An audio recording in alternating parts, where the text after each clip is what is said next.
Howdy YouTube, Unky Joe here, Unky Joe's Playhouse. Today we're going to continue on with the Windows Lab series. I haven't done a video on that in a while.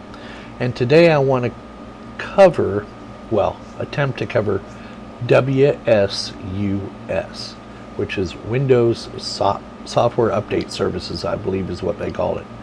And I want to give you my impressions on the software. Now, that being said, this is not going to be a full soup to nuts install, okay?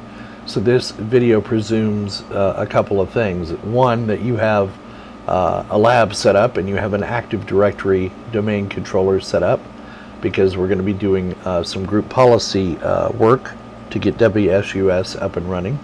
This also assumes that you have a server running Windows Server 2016 dedicated to WSUS. Now, fortunately, I have that big honkin' IBM X3650 M3 server, lots of RAM and lots of CPUs, so I'm doing everything virtually in my Hyper-V Windows lab that we set up way back when. So what I'm going to do is show you, I'm going to assume that you know how to install WSUS.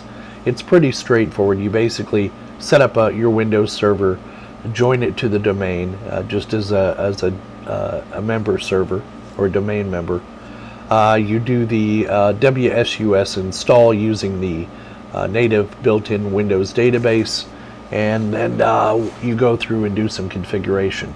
So I'm not going to be showing you the actual install. I've already installed it, but I will show you how I've got my WSUS server configured so I can go and pull updates down for my various products.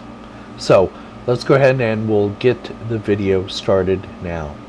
Alright, so here we are. We're over on my MCS lab machine. Now let me give you a little refresher on how I have this machine set up. Let me bring up Task Manager here so you can see that we're actually, this is the IBM X3650. We have 1, 2, 3, 4 by 4, 16 logical processors, 8 cores and 2 sockets. We have 48 gigabyte of RAM, and we have our Ethernet controller Hyper-V virtual Ethernet adapter installed, running at 1 gigabit network speed. Now, in previous lab episodes, I had already created my domain controller for my lab, my backup domain controller for the lab, and then the new server I have is this lab WSUS server. So let me show you the settings on that. It's simply a Windows Server 2016 server. I've given it dynamic memory. I have it start up with 2 gig of RAM initially, and then I allow it to consume up to 4 gig of RAM if it needs it. I've gone ahead and given it 4 processors because WSUS is a pig. Now, normally what I would tell you to do, I've only given it 1 virtual hard drive, and if we inspect that, you can see it is a 120 gig dynamically expanding virtual hard disk. Now, normally what you would do is create a second hard drive. You'd put your operating system on one drive and then create another hard drive to store the WSUS updates. But because I'm in a lab environment, I'm not doing that. I'm just keeping everything on the same disk because it just makes everything easier. Now, keep in mind, this is my lab, and my lab is on a different subnet. I'm on the 5 subnet on my production LAN, and I'm on a 20 subnet on my Windows lab. So, in other words, all my IPs begin with 192.168.20 dot whatever, starting with 1 through 254. And then I have my my router. I have a VLAN set up on my pfSense router and on my USG router that has an IP address of 192.168.20.254. So that is the default gateway. And then what I've also done is set up DHCP on my Windows 2016-Lab1 server so it can hand out IP addresses and give out DNS information, etc., etc., etc. So I've got all my workstations ready to go. Now, all of these units here, 2016 Lab 1 and Lab 2, are running off of iSCSI, off of my Synology NAS. And then these units, from these units on down to the Windows 7 units, they're all running off of my SSD, 1 terabyte SSD drive I have in this IBM. So all I did under Windows Server was go to the Windows Server Manager. In order to get Wsus installed, you go to Manage, you go to Add Roles and Features. Oh, sorry, I gotta wait for it to collect data. Let it finish here. So go to Manage, you go to Add Roles and Features next. It's a role-based or feature-based installation. I'm installing it on this server, and you can see it's got a 20.10 IP address. And all I've done is come down here to Windows Server Update Services, check that, and follow the prompts. Alright, so now I've brought up a remote desktop, and you can see I'm connected to the 20.10 is the IP address of the WSUS server for the lab, and I've already created an icon down here as shortcut to the WSUS console. So I'm going to click on that, tell it yes. Hopefully it'll come up. Okay. Alright, so I've got the server up and running, and as you can see, it's already done some synchronization. It's got security updates and critical updates, etc., etc., etc. Let's go over the options here first, because you need to know what they are. So your update source and proxy server, if we click on that, I've told it to synchronize from Microsoft Update. So once a day it will go out and it will synchronize, and I'll show you how you can set up that schedule as well. But I just have mine set up to synchronize from Microsoft Update. Now, products and classifications. What I do is I select all of them here, and then I deselect them, and then I come down and I only pick the ones that I need. For example, I want updates for Exchange Server 2016.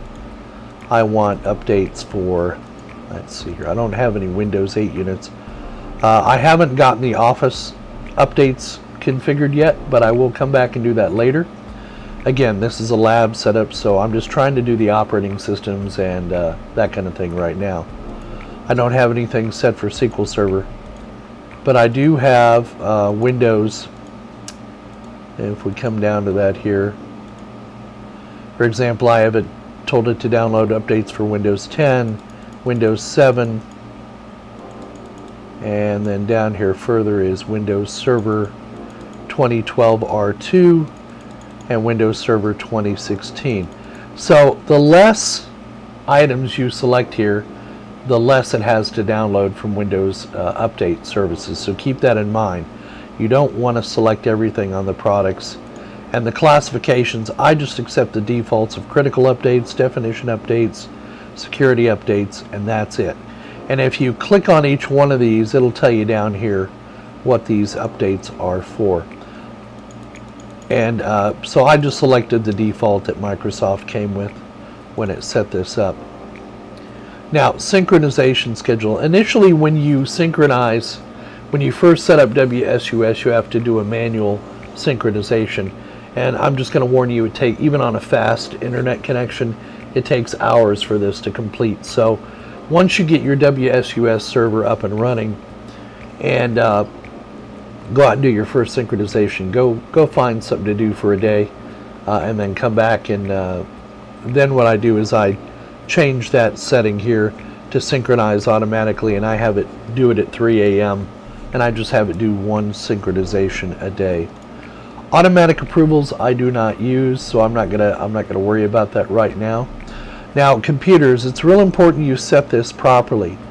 By default, it's set to use the Update Services console, and it even tells you new computers will automatically be placed in the unassigned computers group.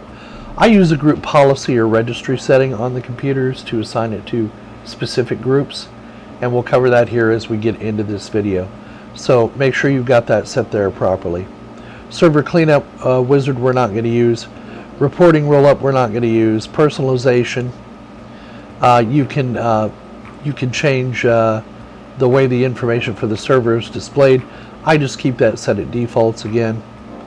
And then they have the configuration wizard, which is what runs the first time when you install WSUS. Now, if you come up here to computers, you'll notice that I have 3 groups under all computers. I have unassigned computers, I have servers, and then I have workstations. Okay? Now, you're going to notice not all of my Windows 10 units are in here. It's missing number 1, it's missing, let's see, I've got all my Windows 7, but I don't have all my Windows 10 units in here. I am having trouble with one of the Windows 10 units. So now it's grouped these properly because I was able to go in and do a group policy, and we're going to cover that next on how to set up your computers for group policy once you get your server set up. So I have both of my domain controllers in here, my primary domain controller and my backup domain controller, and then my WSUS server. And you notice it's using an IPv6 address instead of an IPv4. And you can also see that this server has not reported its status yet. The reason for that is I finally got it to be recognized under WSUS, but I don't leave this unit up and running for 24 hours a day, so it's kind of behind with its status. But I believe all of these have reported their status. All of my Windows workstations, as you can see, have reported their status. The last time that happened was on the 7th, the 8th, etc., etc. So let's go over and look at the group policy editor and see how I got this, how I got my workstations to report in to WSUS. Alright, so we're over on our MCS Lab domain controller, which is at IP address 20.1. And the first thing I'm going to do is open up Active Directory users and computers, because what I've done is created some what are called organizational units. I created an organizational unit called My Lab, and then in there I put security groups as a organizational unit, servers as an organizational unit, and I put all of my servers, both my domain controllers and my WSUS server, under a organizational unit called servers. Now, organizational units are just like file folders. They serve no purpose other than to identify the items that are within that folder. So think of it as a filing cabinet, and this is where you keep all your servers, is in the server folder. Then I have all of my users in here as well. As you can see, I don't have any other users other than an administrator. And then all of my Windows Lab workstations I have within this organizational unit as well. And it's very important you do that beforehand, create your organizational unit, and put your computers into those OUs, or organizational units. Again, let's play a drinking game. Every time I say organizational unit or OU, you take a drink. You'll be drunk by the end of the video. You'll be drunk in 5 minutes, let's put it that way.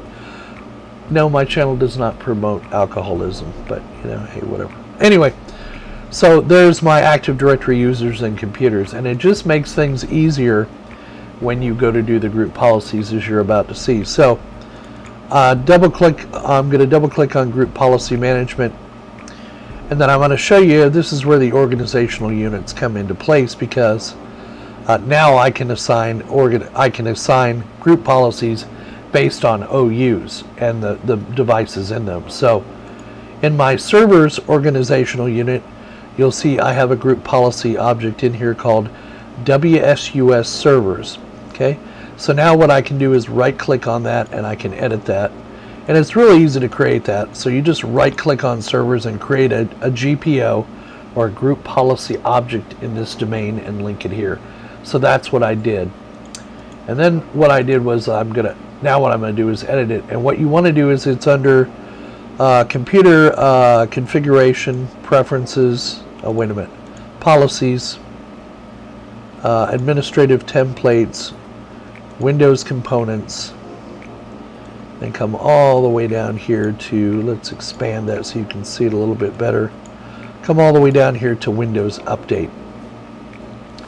The 3 areas I'm concerned with, now what this group policy object is going to do, it's going to go out and it's going to apply itself to all the computers that are in this organizational unit. Okay, that's what this group policy does. So I can have one set of settings for my servers and one set of settings for my workstations. I hope that makes sense. So the first setting we need to change is configure automatic updates. So if I right click on or double click on that, I want to make sure that's enabled. And what I do is I tell it to auto download and notify for install. I don't want any of my updates to automatically install, but that's me. I schedule the install day every Sunday at 3 a.m. But you can use every day, whatever you want to choose. But that's when I choose to do my updates, to push them out to the machines, because it's nobody's doing anything at 3 a.m. on a Sunday morning, or none of the computers are. And over here, Microsoft's really good at explaining what these settings are. So if you want to know more information, just kind of read this setting and follow along with it, and it should explain it to you. So again, enabled, I've got mine auto download notify every Sunday at 3 a.m. So I tell it OK. The second one is the intranet, specify intranet Microsoft update service location. I've enabled that, and basically I've given it the name fully qualified domain name. Well, not a fully qualified domain name, but a short name. I've told it lab-wsus, which is the name of my WSUS server, and it's on port 8530, and you just set that for all three of these, and then you should be good to go. And then the last one is enable client-side targeting. So you remember when and I'll show you again on WSUS, I created a couple of computer groups, one called servers, one called workstations. This is how you tell the servers that they belong to that servers group under WSUS. If these were workstations, I would change the name to workstations. Okay? And then that's pretty much all you need to do for a group policy object for your Windows servers. Okay? And then under workstations, I have the same thing set here for workstations. All I did was right-clicked and create a new GPO for this domain and linked it. And then we can go out and we can, let me see here, we can go out and we can edit it. Policies, admin, Windows components, all the way down here to Windows Update. Okay, and then again, I configured my automatic updates, auto download, and notify for install every Sunday at 3. I set the location for the update server, just like I did under the server side. And on enable client-side targeting, I did this for the workstations group. So that's basically all there is to setting up the group policy object. Now, normally you need to give whenever you create a new group policy object, you need to give it time to propagate your network, but I'm always in a hurry, so I'm going to show you the quick way to do that by using a Windows 10 and a Windows 7 workstation, and how to get it, and then how to verify that it has gotten that updated policy. So we'll come back and do that here in just a minute. Alright, so we're back on MCS Lab, and you can see we've got our Windows 10 Pro unit, 64 Lab 1 up and running, and I'm going to remote into that. So if you come down here, it'll tell me the IP address that it's at. So it's at 192.168.20.29. So I'm going to open a new session. If I could type, that is. I'll go ahead and click on connect and log in.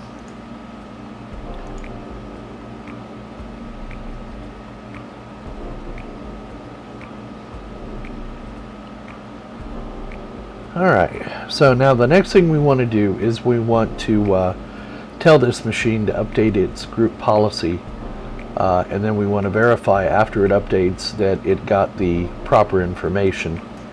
And then we'll run one more command then to initiate its contact with the Windows WSUS server. So first things first, we want to go out to a command prompt. So I'll just go out and click on the Windows button, type in command, and I want to run all these as administrator. So the first thing we'll do is type in gp update /force. So that forces a policy update. Both the computer and the user policies will be updated, and we should get a successful completion. And we did. So both the computer and the user policy were updated. So now to find out if our policy was applied, we type in GP result space /R. And so if we scroll back up here, we will see then that applied group policy objects right here, WSUS workstations, and the default domain policy.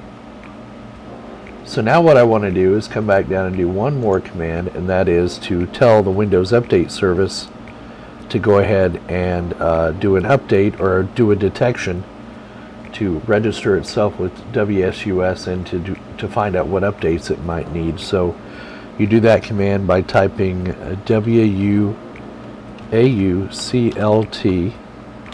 /detect now. Now you're not going to get any notification of this, so what you're going to need to do is give the machine that you run this on about 5 or 10 minutes, and then go back and check your WSUS server and see if it's actually registered itself. So let's see if we can do that, see if we've had any success. And I have to find the server. There it is, right there. So we'll come back here to all computers. I'm going to refresh. And let's see, refresh it here. So there it is right there, Windows 10 Pro 64 lab1.mcslab.local. It has reported, it shows it down here, it's a virtual machine. It shows the number of updates needed, etc. And so now we've had a success. It's good. It's always good when computers update. Let's see if our server ever reported yet. Let's refresh that. No. So we'll probably need to go out and do that on our secondary domain controller to force it. So let's log into that server real quick. And that's at 20.5, I believe. Yeah.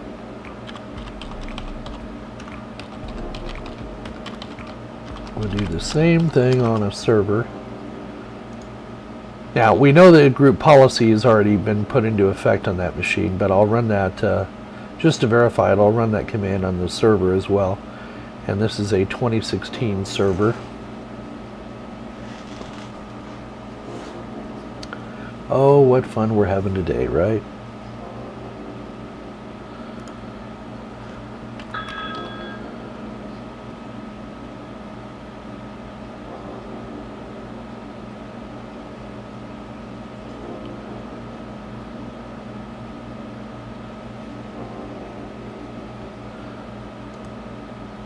Okay, so we'll right click, run as administrator.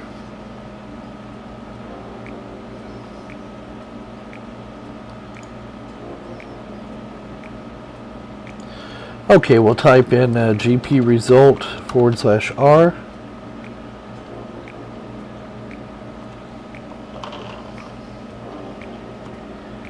And let's see if it's applied that group policy object. Yes. You can see right here, applied group policy objects, WSUS server. So now let's go ahead and run the command WAUCLT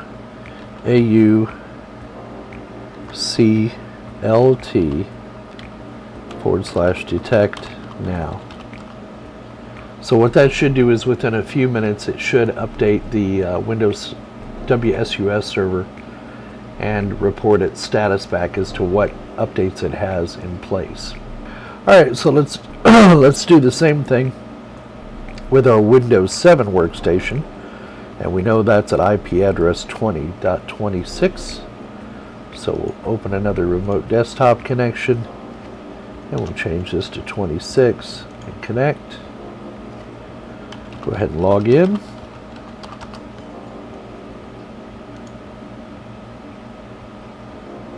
And we're going to do the same thing here. Even though it's already reported, we're just gonna, I just want to show you the result. So we'll type in CMD, right click on it, choose run as administrator. And then we'll type GP result /R.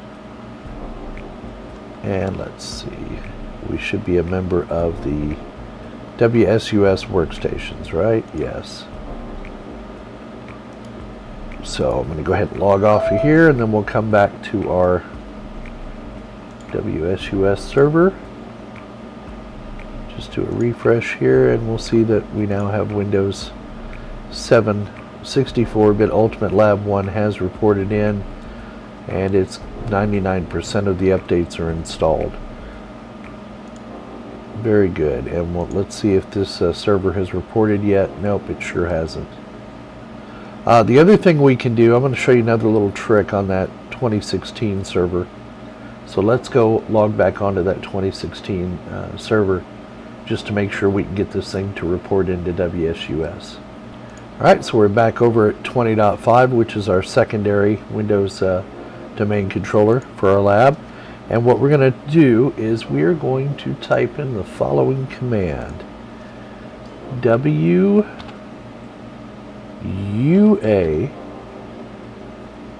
SERV. I'm sorry. Net stop. WUAUSERV. That will stop the Windows Update service, and it stopped. And now what we're going to do is net start WUAUSERV to restart it. Okay, and now we're going to run that command again, WUAUCLT detect now. Okay, so what we've done is we've stopped the Windows Update service, and then we restarted it on that server. And now what we're going to do is give the server a few minutes to report into WSUS, and then we'll refresh the screen and see if we've had some success. Alright, so after running that command and restarting the services, then I rebooted and I ran this command out at an administrator prompt, command level prompt, the WAUCLT /report now, and that appears to have been what kicked this thing in the pants. And as you can see now that 2016-2-lab1 has now reported its status, and it doesn't need any updates. So like I said, Windows Server Update Services, or Windows Software Update Services, let's just call it WSUS, can we please, is by no means a simple program to install and to get it configured. But with a little trial and effort, I was able to get it, or trial and error, I was going to say, I was able to get it up and running.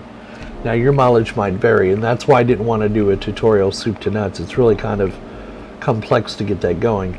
There are a lot of good videos out there on how to install WSUS. So, and not a lot of my users are interested in WSUS, but it is part of the Windows Lab series. Now, there are other ways to update your Windows machines. There's a WSUS offline updater tool that I've shown you before that I've used, and there are other software packages when you get into a managed network that can actually track the updates to Windows 10. And I showed you in a previous video how to delay the Windows 10 updates. You can do that for up to a year. That was in one of my live streams that I did, so go out and check out that video. So there you go, I got WSUS up and running. I've got all the machines reporting. We're going to try a little experimentation to see if what kind of updates come through that, and I'll report back on that as we move forward. And but it's just another piece of software in the Windows Lab series that, you know, if you're dealing with a lot of computers on a network, it's a good, you know, it's a fairly decent program to have to manage your updates. It can get a little confusing, and I will tell you from experience, after a period of time, WSUS is very easy to corrupt. The database can get a little confused, and you have to run the server cleanup utility. So I'll probably do a separate video on that, how to clean up WSUS if you start having any of those lockup problems. Now, mind you, that was back when I ran WSUS on server 2012 R2. They may have corrected that under server 2016, but I'm not holding my breath. But anyway, we hope you found the video entertaining and informative as always. Please give us a thumbs up down below. Leave your comments down in the comments section. And if you're so inclined, we take PayPal and Patreon for donations to continue keeping this channel up and running, and to buy new stuff to test in the lab. So thanks again for watching, and don't forget that we will see you on the other side.